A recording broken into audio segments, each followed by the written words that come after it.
রাজনীতিতে নতুন রাজনীতি শুরু করেছে গণমানুষের স্বার্থ সংরক্ষণের জন্য। এই দেশের মেহনতি মানুষকে, এই দেশের মেহনতি মানুষের অধিকারকে প্রতিষ্ঠা করার জন্য এই দাবি আদায়ের লক্ষ্যে জামায়াত ইসলামী বাংলাদেশ আপনাদের সামনে হাজির হয়েছে।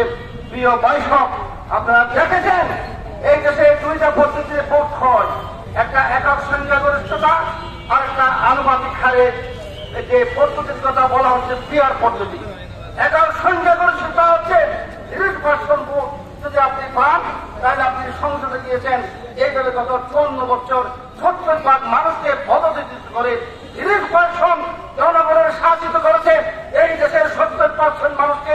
যেই কারণে গত 54 বছর কম হত্যা, দর্শন, লুটপাট, আইনাগরের সৃষ্টি হয়ে এই দেশের মানুষকে শেষ করে দিয়েছে, সর্বশান্ত করে দিয়েছে এই দেশের হাজার হাজার পরিবারকে। এর পরিপ্রেক্ষিতে জামায়াত ইসলাম ভাবতে শুরু করেছে কি করে সাধারণ মানুষকে, যেই মানুষের রক্ত দিয়ে আমরা নেতা হলাম, সেই মানুষকে কিভাবে নিরাপদে রাখা যায়, সেই নিরাপদ রাখার জন্য এই পদ্ধতি জামায়াত ইসলামী বাংলাদেশ বের করেছে। কিন্তু এটা মানতে নারাজ যারা খুনে বিশ্বাসী, যারা